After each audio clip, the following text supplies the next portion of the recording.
وہ نادر شاہ نے کہا وہ نور کدھر ہے؟ تو پتہ نہیں سارا خزانہ دیکھ لیا، نہیں ملا۔ پھر اس نے محمد شاہ رنگیلے کے آدمی کو پیسے لگائے، کہا جی وہ اس کے پگڑی میں چھپا ہوا ہے، یہاں رکھتا ہے۔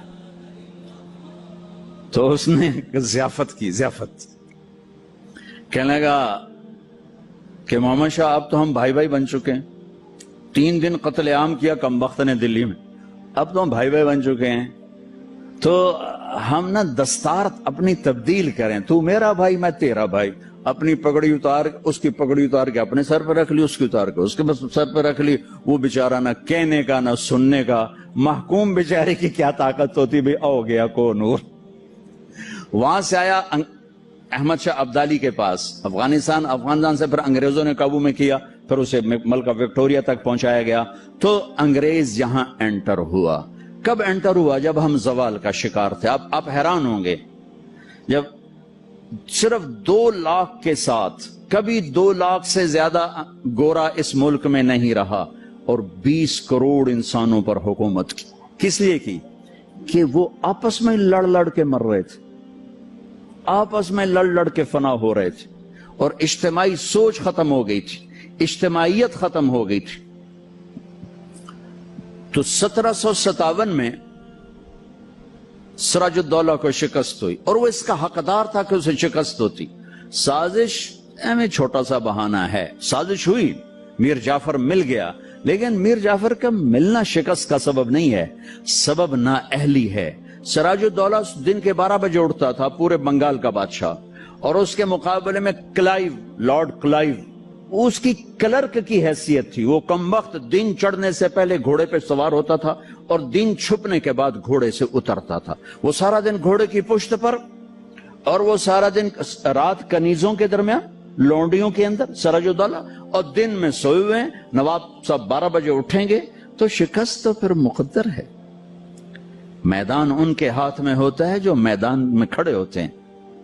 راگ و رنگ، ناچ گانا، موسیقی، یہ زوال کی نشانیاں ہیں۔ جو قومیں تباہ ہوتی ہیں وہ سارنگی کی سر پہ تباہ ہوتی ہیں، جو قومیں سر اٹھاتی ہیں وہ تلوار کی جھنکار پہ سر اٹھاتی ہیں، وہ تیر کی سنسناہٹ پہ سر اٹھاتی ہیں۔ میری ساری نسل گانے بجانے میں ڈوب چکی ہے، اور میرے دانشور اس کو تہذیب اور ثقافت کا نام دینے کے لیے سارے زور لگا رہے ہیں۔ ارے مجھے چھوڑ دو، میری بات دیوار پہ مار دو، پاگلو اپنے شاعر کو پڑھ لو جس کو تم سارے مانتے ہو۔ تجھ کو بتاتا ہوں کہ تقدیر امم کیا ہے، شمشیر و ثنا اول، طاؤس و رباب آخر۔ جب قومیں اٹھتی ہیں تو ان کے نغمے تلوار کی جھنکار ہوتی، گھوڑوں کی ہن ہناہٹ ہوتی ہے۔ ولادیات ذبحان، قربان جو میرا اللہ گھوڑوں کے ہن ہنانے کی قسم اٹھا رہا، ہائے ہائے ہائے ہائے۔ ولادیات ذبحان فالموریات قدحا فالمغیرات صبحا فاثرن به نقعا ووسطن به جمعا۔ تیمور نے دنیا فتح کی، کبھی محل میں زندگی نہیں گزاری، خیموں میں کمبخت سوتا رہا، ساری زندگی خیموں میں سویا۔ چنگیز خان دنیا کا سب سے بڑا فاتح ہے، ساری زندگی خیمے میں سویا، کبھی محل میں نہیں سویا۔ اس کی اولادوں نے سونے چاندی کے گھر کھڑے کر دیے، وہ موت تک خیمے میں سویا۔ کہ آؤ میں تمہیں بتاؤں کہ قوموں کی تقدیر کیا ہے، بلندی کب آتی ہے، زوال کب آتا ہے۔ جب شمشیر ہوتی ہے، تیر و تلوار کے نغمے ہوتے ہیں تو یہ اوپر اٹھتے ہیں، اور جب تانسین ہوتے ہیں اور طبلے کی تھاپ ہوتی ہے اور سارنگی کی سر ہوتی ہے اور گانے والی کیا آواز ہوتی ہے، تو پھر وہ قومیں سو جاتی ہیں، ڈوب جاتی ہیں، ہلاک ہو جاتی ہیں، تباہ ہو جاتی ہیں۔ تم شریعت کو بیچ سے نکال دو، تاریخ کو بیچ میں لاؤ کہ قوموں نے عروج کیسے پکڑا، زوال کیسے آیا۔ سارے حکمران ڈوبے ہوئے تھے سارنگیوں میں، کنیزوں میں، تو اللہ نے انگریز بھیجا، جاؤ ان سب کو جوتے مارو اور ان کو تخت سے کان سے پکڑ کے اتار دو۔ آخری میں ٹیپو سلطان تھے، لیکن جب کوئی قوم ڈوبتی ہے تو ایک فرد مشکل سے ہی کسی کنارے لگا سکتا، لہذا وہ اپنی جان کی قربانی دے گئے۔ 1799 4 مئی 1799 دریائے توی وہاں بہتا ہے، اس میں اپریل کے اینڈ میں سیلاب شروع ہو جاتے ہیں اور فوجیں رک جاتی ہیں، لیکن میرے اللہ کو مسلمانوں کا اقتدار ختم کرنا تھا تو اس سال موجیں نہیں آئیں، سیلاب ہی نہیں آیا، دریا خشک پڑا تھا۔ اور انگریز کی مدد کرنے والے کون؟ نظام الدین، حیدرآباد کے مسلمان حکمران۔ مرہٹے تو چلو ہندو تھے۔ جب ضمیر سوتا ہے، جب حکومتیں کیوں چھینی کہ ٹیپو جیسے شاہ سوار کے لیے، شیر نر کے لیے نظام الدین کی فوج آ رہی، مسلمان فوج آ رہی، اس کے لیے تو انہیں ڈوبنا چاہیے، انہیں مرنا چاہیے، انہیں غلامی کا طوق پہننا ہوگا۔ میرے رب کا نظام ہے، میرے رب کا قانون ہے کہ یہاں نااہل کو نہیں بٹھایا جا سکتا، اہلی آتے ہیں تو نظام چلتا۔ وہاں میر صادق جڑ گیا، ادھر میر جعفر جڑ گیا۔ این جب وہ اگر یہ نہ بھی ہوتا نا تو بھی ہو ہی جانا تھا۔ میر صادق نے کہا بھائی وہ تنخواہ لے لو، فوج انگریز نے حملہ کیا، وہ کہتا آؤ بھی تنخواہ لے لو، سارے تنخواہ لے لو۔ وہ پتہ نہیں کیسے کرائے کے فوجی تھے، وہ تنخواہ لینے کے لیے دوڑ گئے۔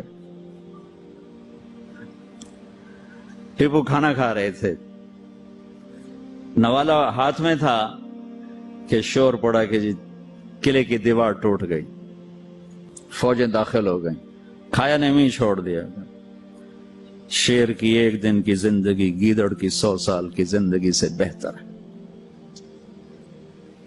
انہیں پتا تھا اب کوئی راستہ نہیں ہے، اپنی جان کا نذرانہ دیا تو جنرل ہیرس نے کہا آج ہندوستان ہمارا ہے۔ پھر دلی بھی آ گئے۔ شاہ عالم ثانی کے زمانے میں دہلی میں انگریز داخل ہو گئے، اور پھر بہادر شاہ ظفر جو 1857 کی جنگ آزادی، وہ ایک ایسے جیسے یہ ہمارا جلوس نہیں ہوتا، جلوس، ان جلوسوں نے کبھی کچھ کیا؟ جلوسوں سے کچھ نہیں ہوتا سوائے کہ 2-4 گڈیاں ساڑو، 2-4 سائن بورڈ بن دیو تو جاندے گراہ گراندے بوجھے لٹ لو۔ تو وہ ایک جلوس تھا، نہ کوئی نظم تھا، نہ کوئی ترتیب تھی۔ اور ظلم کا جواب ظلم نہیں ہوتا ہے۔ جب انہوں نے دلی پہ قبضہ کیا تو انگریز عورتیں تھیں وہاں، 70 انگریز عورتیں تھیں اور 30-40 بچے تھے، انہوں نے سب کو ذبح کر دیا۔ ان کے ساتھ اللہ ہوگا جو عورتوں کو ذبح کر دیں، جو بچوں کو ذبح کر دیں۔ میرا دین ظلم کی اجازت نہیں دیتا۔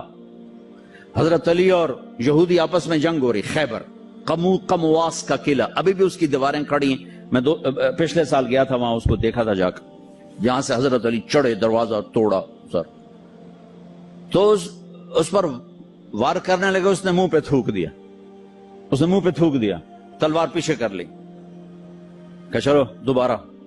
کہنے لگے ہیں دوبارہ کیوں؟ مجھے قتل کیوں نہیں کیا؟ تو میرے اوپر چھا گیا تھا، کہ پہلے تو میں اللہ کے لیے قتل کر رہا تھا، جب تو نے میرے منہ پہ تھوکا تو مجھے غصہ آ گیا، مجھے ڈر لگا کہ تمہارا قتل میرے غصے کی وجہ سے کہیں نہ ہو، اللہ نہ ناراض ہو جائے، میں تمہیں اللہ کے لیے قتل کر رہا ہوں۔ انہوں نے کہا میاں مجھے کلمہ پڑھا دے، مجھے نہیں لڑنا۔ اور جب اسلامی لشکر جاتے تھے تو حکم ہوتا تھا کسی بچے کو نہیں قتل کرنا، کسی عورت کو نہیں قتل کرنا، کسی گرجے کے راہب پادری کو نہیں قتل کرنا، بوڑھوں کو نہیں قتل کرنا، درختوں کو آگ نہیں لگانی، درختوں کو نہیں کاٹنا۔ اس نے ناکام ہونا ہی تھا، لیکن اس میں مرزا الہی بخش، نجف خان، نواب شجاع الدولہ، یہ 3 آدمی اس میں ذریعہ بنے۔